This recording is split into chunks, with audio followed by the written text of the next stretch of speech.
Well, to a large extent, one of the things that's bothered a number of people about this whole conversation about COVID-19 and its impact on the populace is the relief package that the federal government has announced. How far so far with that is what we want to begin this conversation with this morning. And to take us on that trip, we have the National Coordinator of Presidential Task Force on COVID-19, Dr. Aliyu. He joins us via Skype. Thank you so much for joining us this morning. One of the things that a number of people have continually asked is just how far-reaching is the relief package that the federal government has announced, especially to the most vulnerable in the society? Well, as you're aware, the Honorable Minister of Humanitarian Affairs yesterday gave some details with regards to this. Government continues to be very concerned about the impact of the closure on the very poor. We already have social investment schemes that we will be activating. In addition to that, we are currently in the process of securing additional food that can be distributed. But the details of the distribution itself will need to come from the Federal Ministry of Humanitarian Affairs. All I can say at this stage is that we are trying to, as much as possible and as quickly as possible, alleviate the sufferings of particularly the very poor in our communities as we try to get on top of the coronavirus problem. Well, one of the things that will bother a number of people, or a question that people might be asking is, okay, so in the absence of a reliable, if we can use that word, social data of people, what's the plan of the committee to ensure that this distribution or disbursement, whichever one we want to use now, will go the way it really ought to go and reach the most vulnerable in good enough time? We saw on the front pages of the papers this morning, market men and women saying that their children will die of hunger, and even in Kaduna, residents are saying that they are also hungry. So how do we know who to disburse to without a reliable data? That's something troubling, and I'm sure it must concern you. So government does have a database for the different initiatives that was introduced at the beginning of this administration in terms of alleviating poverty. As I said, the details, the exact details of how the distribution will be done will be based on the database that the Federal Ministry of Humanitarian Affairs has, and also based on the previous programs of government on alleviation of poverty. I would argue that the database that we have from the government side, I wouldn't call it unreliable. I would say that yes, we will need to make it even more robust at this period in time. But I wouldn't call it unreliable because it's actually quite robust. I know they have a lot of people on it. Let's try and work together to try and see what we can do to alleviate the challenges that our people are facing because of the closure. The details will have to come from the Federal Ministry of Humanitarian Affairs. Right.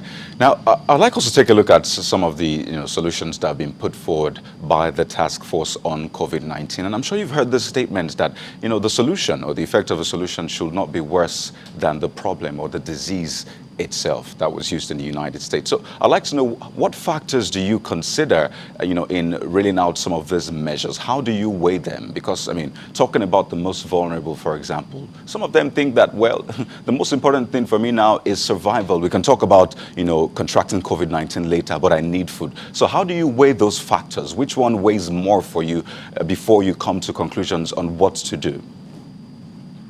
So the presidential task been meeting regularly every day for several hours a day, and these are some of the discussions that take place. As you know, it's a multi-sectoral effort.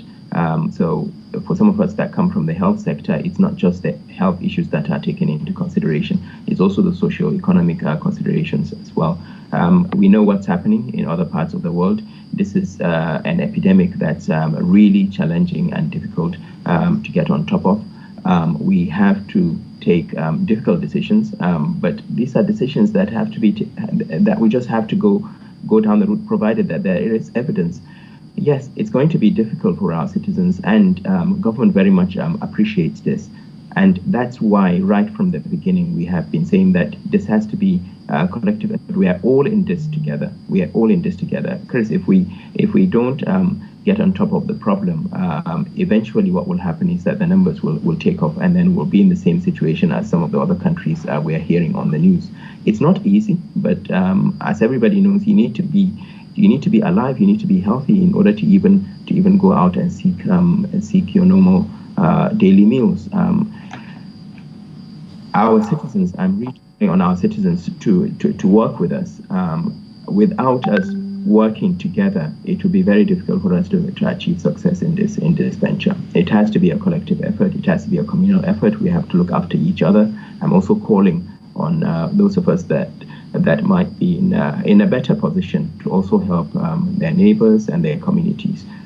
It's only by doing so that we can alleviate the challenges that our people are facing as a result of disclosure. We had to do it.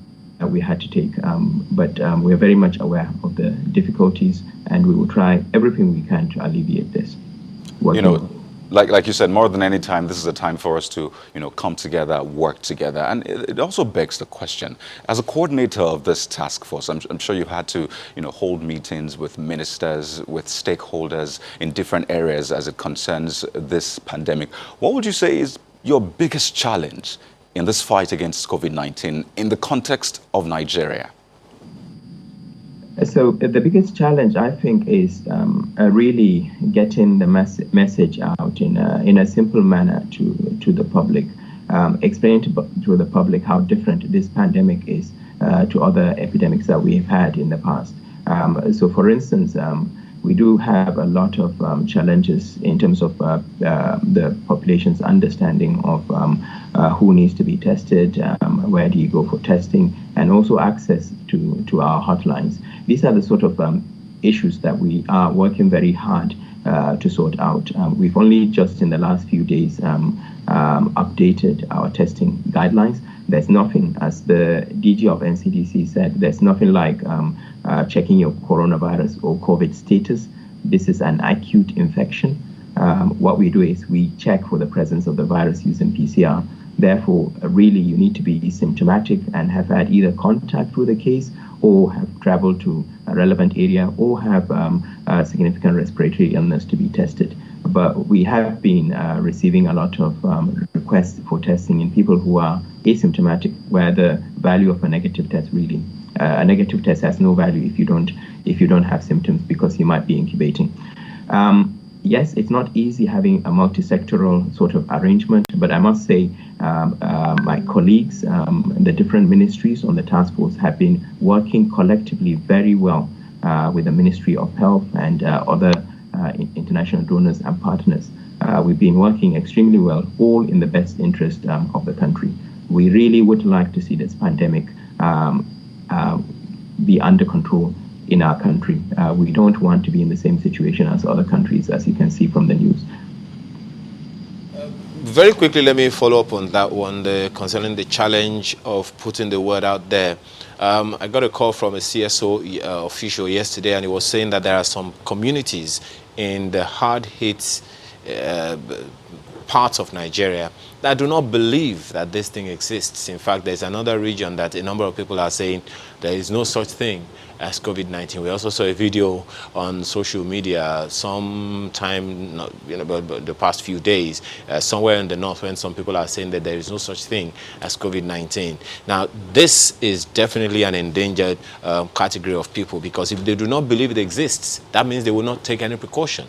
What can we do as a people, and what can your committee do to find a way to get this message out to the people so that they understand the extent of danger that they're in by being ignorant of this and they're not paying attention? What you said is really very pertinent. There's a lot of fake news going around with regards to COVID, both in terms of whether people believe in the disease or believe in certain treatments that work. My plea to my fellow citizens is to please try as much as possible to follow the rules that we have placed with regards to protecting themselves and their loved ones. COVID-19 is real. Yes, it's a respiratory tract infection. Yes, in 80% of cases, you will have a mild to moderate illness and therefore may not even recognize it. But in a significant chunk, 20% of persons getting coronavirus infection would require hospitalization, of whom 5% would require ICU, intensive care.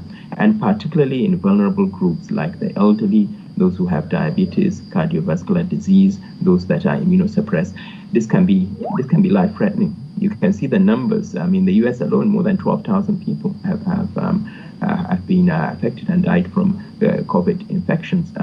It's not a joke. It really isn't. And we, as a society, have a responsibility to each other. It's only by keeping to those rules that we have set up in terms of social distancing, mass gatherings, restrictions in movement, etc. It's the only way you can stop the transmission. We have learned from the communications we've had in the past with HIV, for instance, and other epidemics, that simplifying the message, getting the message out, and improving trust is really critical. So, for instance, when we talk about trust, I know there are a lot of talk about the donations coming from the private sector, etc. But let me make it very clear: the Presidential Task Force has not received a single kobo from any donor.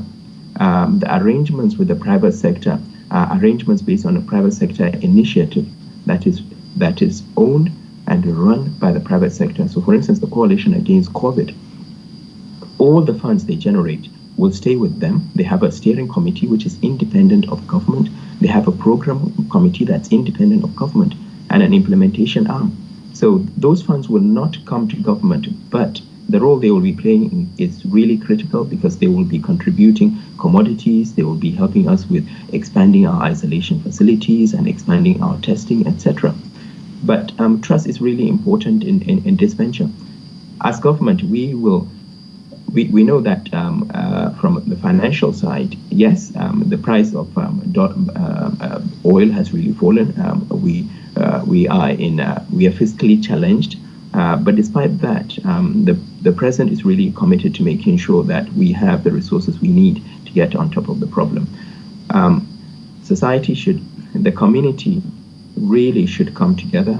We are all in this together. This virus has no respect for either for any person, whether you are at the top of government or you are a big businessman or you're somebody, a laborer in the community. It doesn't have it doesn't show any difference to anybody at all. Therefore, we are all at risk. Let's come together and try and get on top of this issue. We really should stop about COVID. The small number of people in the country that are very cynical about whether this disease exists in the first place or about treatments. Let's try and stick to the facts and the information that we are pushing out to the public. Dr. Aliyu, I would like us to talk about the funds from a private sector, the donations. Now, you mentioned that the funds are not coming to the task force, right? That's right. So what is the role of a task force in utilizing these funds? Because I understand that the SGF should be in charge of the funds, as it were. So does that mean the money does not come to you, but how do you ensure that the funds are used for the right purposes? Let me say this very clearly. The private sector funds remain within the private sector. What we provide is guidance to the private sector, to the coalition. There's a coalition against coronavirus disease that was set up with people like the CBN governor, Aliyu Dangote and his foundation, Zenith Bank, etc. And they're doing good work in terms of getting a lot of pledges. I don't know how much has been redeemed, but those funds remain within the COVID structure of the private sector. What we do as government is we provide them with a list of the ventilators that might be required in the country. For instance, the number of isolation beds, the issue of personal protective equipment, how much we need. Those are the sort of things that we interact with the private sector on. And I think it's very important because the private sector in themselves are very efficient when it comes to buying items. They are very good at logistics. They are very good at distribution. It's their bread and butter. It's their business. And that's where they've come in. And let me make it very clear, the only donations we have received that are of significant value at the moment are not monetary. You recall the Jack Ma Foundation gave us some PPE kits and hospital sort of coronavirus-related equipment that we have now distributed across the states. But as far as I know, the Presidential Task Force has not received money from the private sector at all. And we would continue to work very closely with the private sector to give us not cash, but to give us the commodities that we need to deliver. We have been approached as well from other parts of the private sector in terms of humanitarian relief, and we are encouraging our fellow citizens to do same, so that our neighbors that might not be in a position to feed their family can do so. But certainly we are not receiving funds from the private sector as far as the task force is concerned in order to do our activities. We are working with the private sector. I'd like us to talk about collaboration with state governments, because yes, we have a presidential task force, but you see that across states, they also have their task forces, as it were. So what is the level of collaboration between the presidential task force and state task force? So, for example, if you think this state, because the president talked about, uniting some of these measures, ensuring there's some form of consistency across states. So one state won't have this and another state has this, and they're all scattered around. So how are you ensuring that there's some form of proper collaboration and consistency in the policies, the measures that are reeled out across states? That's really critical. We have been liaising with the Nigeria Governors Forum. We had a presentation by the Director General a few days ago. Today, I hope to talk to the equivalent of the National Task Force at the state level in the morning. I have a teleconference later on today with them. The disease itself, the epidemic, is basically it's going to be in our communities, and therefore having the state governments engage is really important.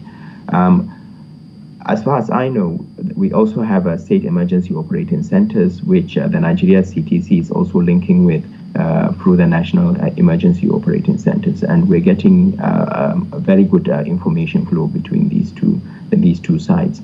But we're definitely working together. We're very much aware of some of the differences that we're trying to sort out, as the Secretary to the Government of the Federation said, in terms of closures, etc., so that we don't continue to make life more difficult for our citizens as we try to get on top of the epidemic. But yes, we are working. The federal government is working with the state governments. This isn't a problem that can be sorted out from with a centralized structure. We need to go right down to the ward levels to be able to do this. Most of the interventions we do are non-pharmaceutical interventions, like distancing measures, social mass gatherings, etc. And we need the cooperation of our communities in order for it to be effective. But yes, we are working very closely with the state governors in this regard. Let's talk about some specifics of this collaboration with the states. Here are some of the measures that the federal government has put out, from the speech and every other thing. Take a look at this slide that we want to throw to you now, to some of these measures that the federal government has already put out, saying that these are the things that are going to be happening in the states right now, to release 10 billion naira to Lagos, 1 billion to pharmaceutical firms, and on and on and on like that. In which way is your committee working in specifics with these states? Okay, now, so you have talked about the collaboration with states. In which way are these resources being disbursed to the states, and for what in specifics? Look at that 50 billion naira credit facility by CBN to households and businesses hit by COVID-19. In which way are these resources to be disbursed, to the concerned households and businesses that have been hit?